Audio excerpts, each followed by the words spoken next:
Welcome pong muli dito sa ating munting YouTube channel at ito ang inyong Pinoy Firearms Instructor na Gunsmith din naman.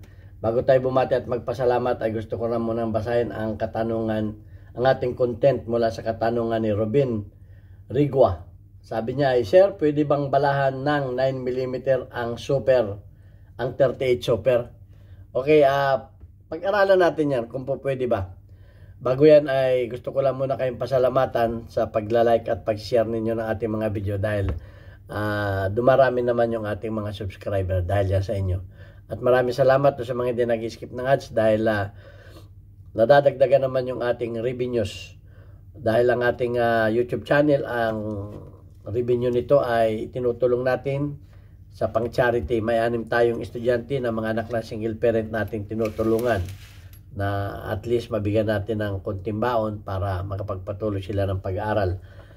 At maraming salamat din doon sa nagpadala dito sa ating GCash number. Huwag po ninyong tawagan itong number na ito para bumili ng baril. Wala po kami pinagbibiling baril. Mag-message lang kayo kung kayo ay may paabot na tulong sa ating mga beneficiary.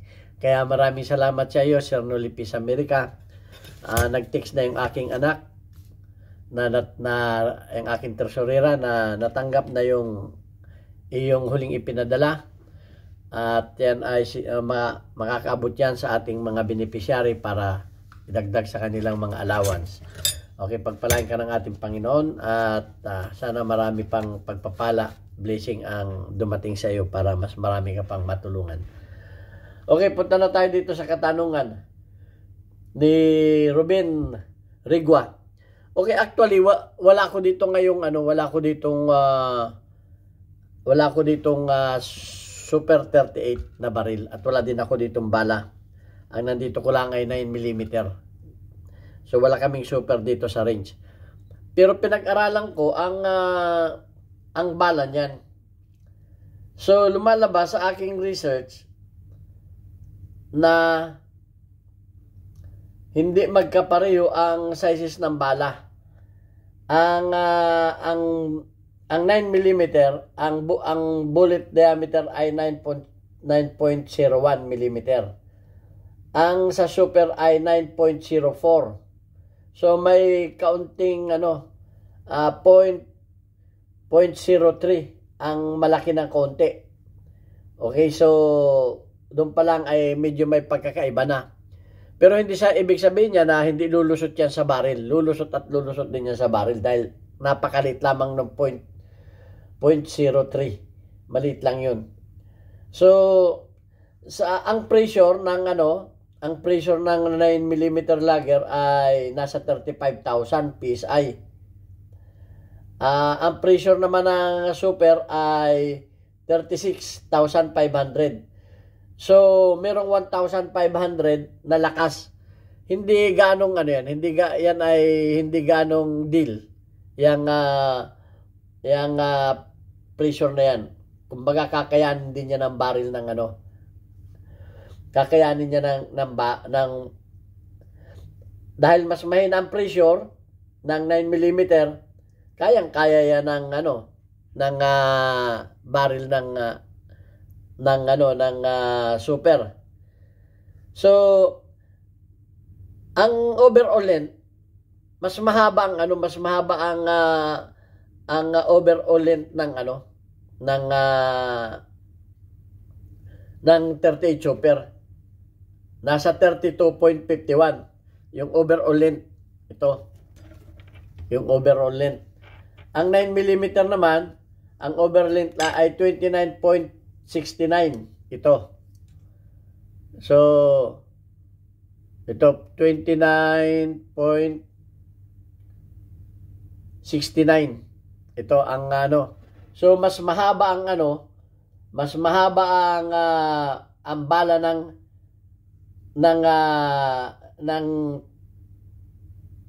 super. So sa haba, wala namang problema kung sa haba.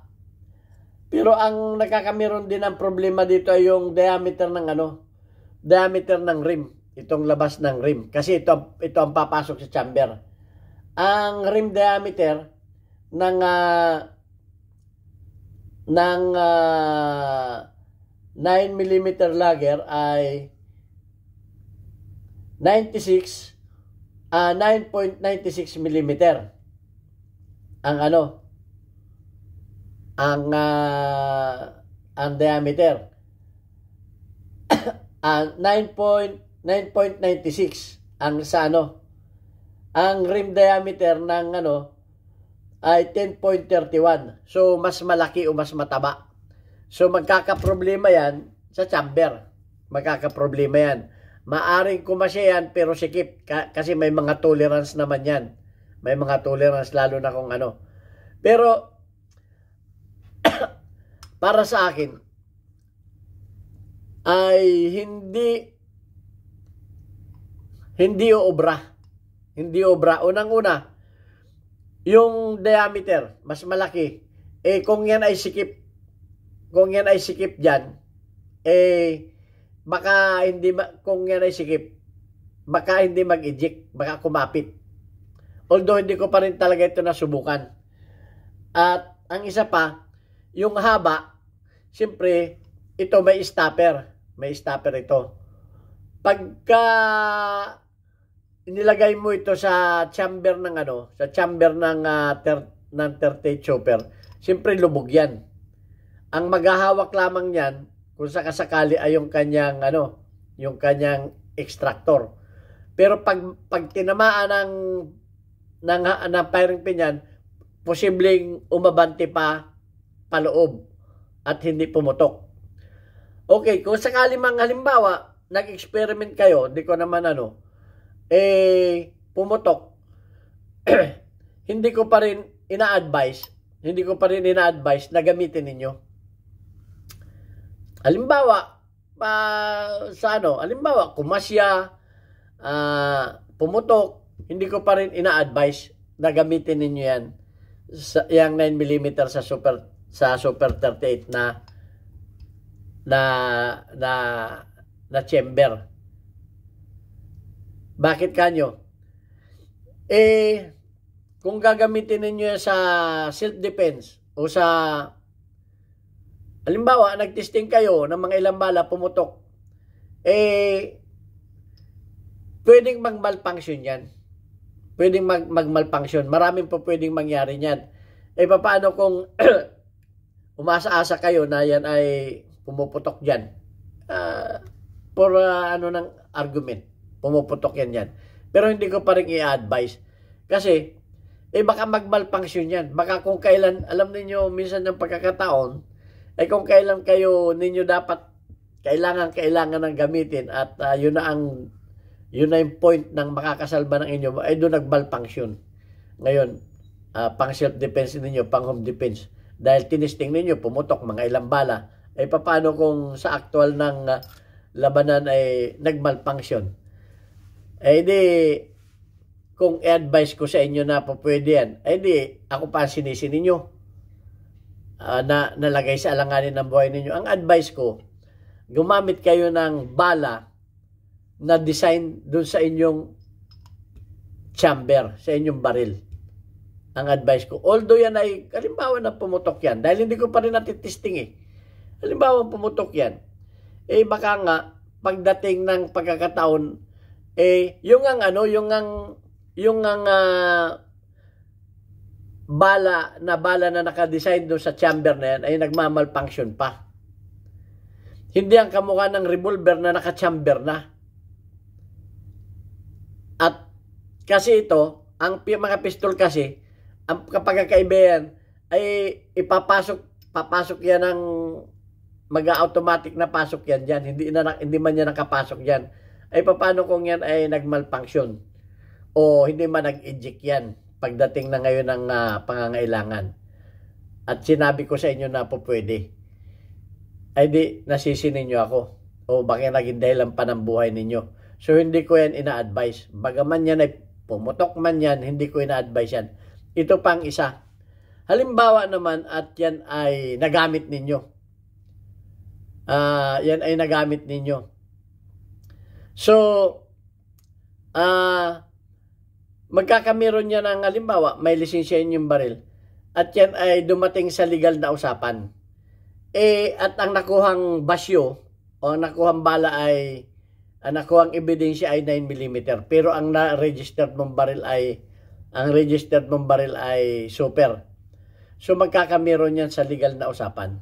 Baka ikaw ay hindi ako abogado ha, pero pagdating sa korte, baka dumating na ang konklusyon ng judge ay inililigaw mo ang investigasyon. Dahil ang nakarehistro mong baril ay 38 super. Bakit ang gamit mong bala ay ang nakuhang ebidensya ay 9mm. So parang inililigaw mo maliligaw yung investigasyon ngayon.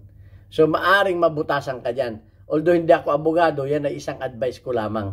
Na alam naman ninyo pagdating sa korte, masyadong mabusisi dyan. Lahat dyan ay talagang i-scrutinize. So yung pang isang puntos dyan. At baka hindi yan, baka magpanibagong kaso na naman yan. So yun ang aking advice. So matutal, hindi ko i-advise yan na pumutok man yan o hindi, wag na ninyong itry. Hindi ko yan i-advise. Dahil yan ay baka magkameron pa kayo ng dagdag na problema. So far, wala pa rin akong nakita na gumamit. Nagre-research din ako. Wala pa rin akong nakita na gumamit ng 9mm na bala sa 38 super. Wala pa rin ako nakita. Pero, merong mga conversion. Makakabili kayo, kamukha ng Tisas Stakeout. May makakabili kayo niyan kasama na yung conversion. Kasama ang 9mm, dalawang baril na kasama. At saka may magazine din na kasama na pang 9mm. So, pag yan ay nirehistro ninyo, dalawang iltap ninyo. Magiging dalawang iltap ninyo. Parang consider na dalawa ang baril ninyo. So, ayan. So, meron yan. Ang alam ko lamang ay ang Tisas Stakeout. Meron yang package deal. May kasamang 9mm na baril. Changeable. Kung gusto mo ay baril, ilagay mo doon sa sa Super 38, po pwede. At may kasama ring magazine na pang 9mm. Ang RIA meron din, ang Rock Island, ang alam ko ay meron din. Kung may alam pa kayo na ibang baril na brand na may mga ganyang conversion, i-message ninyo. Pero so far ang alam ko lamang ay Tisas Stakeout at saka Rock Island ang meron. So, kung gusto talaga ninyong gumamit ng 9mm na bala, yan ang bilhin ninyo. May baril na pang 9mm at may magazine na pang millimeter. So far yan ang ano ko sa inyo. Masasabi ko sa ano na yan, at sana kapulutan din ninyo ng aral. At ang advice ko, wag na ninyong gamitan ng ibang bala ang mga baril na hindi nakadesign doon sa bala na yon. Gumamit lamang kayo ng mga bala na nakadesign doon sa baril na yon para hindi nagkakaproblema. Okay, at babasahin ko lang yung ating community spotlight ngayon. Ang ating community spotlight ay weekly highlights of your most engaged audience members including your top commenter. Shout out kay NDC. Noy Peace America, meron kang 71 engagement. Shout out kay Boy Cortez, meron kang 1 engagement. Shout out kay Norman Paul, meron kang 53 engagement. Shout out kay Albarazin, meron kang 4 engagement. Shout out kay Brian Butchipido, meron kang 33 engagement. Okay, at shout out din sa mga kababayan ko sa Pinamalayan Oriental, Mindoro. Meron na dyan bagong Papa Burger. Diyan sa dati kong masishop, Alvarez Street, Pinamalayan Oriental, Mindoro. Sa halagang 40 pesos, buy one take one. Masarap na Papa Burger. Papa Burger kayo sarap at marami pa diyang mga pagkain na kayo pwedeng ma-order. God bless. Thank you very much.